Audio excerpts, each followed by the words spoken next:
कामयाबी कोई हादसा नहीं होती, इसकी एक कीमत होती है। आज हम उन 8 चीज़ों की बात करेंगे जो कामयाबी हमसे मांगती है। तो सवाल ये है कि क्या कामयाबी सिर्फ किस्मत की बात है या फिर ये एक ऐसा इंतखाब है जिसकी कीमत अदा करनी पड़ती है। चलें देखते हैं कि असल में मामला क्या है। तो इस सफ़र की शुरुआत होती है 4 बुनियादी चीज़ों से। ये वो काम हैं, वो एक्शंस हैं जिनके बगैर कामयाबी की इमारत खड़ी ही नहीं हो सकती। तो सबसे पहली चीज़ वो है सख्त मेहनत। देखें, किस्मत तो एक बहाना है, असल चीज़ है मेहनत जो अपने हाथ में होती है। इसीलिए तो ये उस सफ़र का पहला और सबसे ज़रूरी कदम है। अच्छा, मेहनत के बाद जो दूसरी चीज़ आती है वो है सब्र। मेहनत तो कर ली, लेकिन उसके नतीजे का इंतज़ार करने के लिए सब्र चाहिए।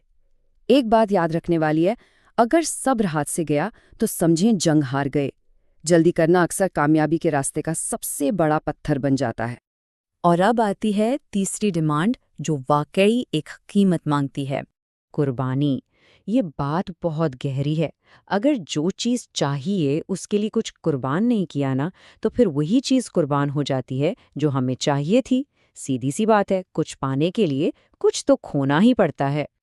और चौथी चीज़ जो इन सारे कामों को मिलकर एक ऐसी आदत बना देती है जिसे कोई तोड़ नहीं सकता, मुस्तकिल मिजाजी यानी कंसिस्टेंसी। यही वो असल जादू है जो एक आम सी चीज़ को गैर मामूली बना देता है। क्योंकि बड़ी कामयाबियां एक दिन में नहीं मिलती, वो तो रोज़ रोज़ की छोटी छोटी कोशिशों का नतीजा होती हैं। अच्छा, तो ये तो हो गए वो काम जो करने हैं। अब बात करते हैं अंदर की, यानी हमारी सोच की, हमारी माइंडसेट की। ये वो ज़हनी हालत है जो इन सारे कामों को जारी रखने के लिए ज़रूरी है। तो माइंडसेट की दुनिया में 5वीं और शायद सबसे अहम चीज़ जो इस लंबे सफ़र का फ्यूल है। मोटिवेशन आपको शुरू तो करवा देती है, लेकिन डिसिप्लिन आपको आगे बढ़ाता रहता है। सीधी सी बात है, जब शुरू का जोश ख़त्म हो जाता है ना, तो सिर्फ डिसिप्लिन ही होता है जो आपको ट्रैक पर रखता है। चलें जी, अब छठी चीज़ की तरफ आते हैं। एक ऐसी चीज़ जिसके बगैर बाकी सब कुछ बेकार है, सेल्फ कॉन्फिडेंस यानी खुद एतमादी। ज़रा इसकी तारीफ पर गौर करें। कॉन्फिडेंस का मतलब ये नहीं कि लोग मुझे पसंद करेंगे। असल कॉन्फिडेंस तो ये है कि अगर वो ना भी करें तो मैं ठीक हूँ। ये गेम ही बदल देता है ना? ये अपने अंदर से आती है, बाहर से नहीं। खुद एतमादी के बाद 7वीं डिमांड ये है नज़रिया यानी एटीट्यूड की ताकत। एक पॉजिटिव एटीट्यूड शायद सारे मसले हल ना कर दे, लेकिन ये कुछ लोगों को इतना परेशान ज़रूर कर देता है कि ये कोशिश वर्थवाइल लगती है। बात यह है कि जो हमारा नज़रिया होता है वही हमारी हकीकत बन जाता है। और आखिर में 8वीं और आखिरी डिमांड, ये वो ताकत है जो बाकी सारी चीज़ों को एक सही सिमत देती है। फोकस यानी तवज्जो।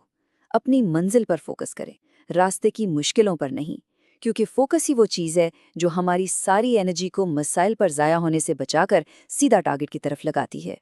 तो चलें इन 8 चीज़ों को एक साथ मिलाकर देखते हैं कि पूरी तस्वीर क्या बनती है। सख्त मेहनत, सब्र, कुर्बानी, मुस्तकिल मिजाजी, फिर नज़्म ज़ब्त, खुद एतमादी, एक मुस्बत रवैया और आखिर में फोकस। ये हैं वो 8 मुतालिबात जो कामयाबी हमसे करती है। तो ये सब कुछ जानने के बाद एक सवाल पैदा होता है कि अपने सफ़र में इन 8 सुतूनों में से कौन सा सुतून सबसे ज़्यादा कमज़ोर है जिस पर काम करने की ज़रूरत है। और इसका जवाब हर किसी के पास अपने अंदर मौजूद है।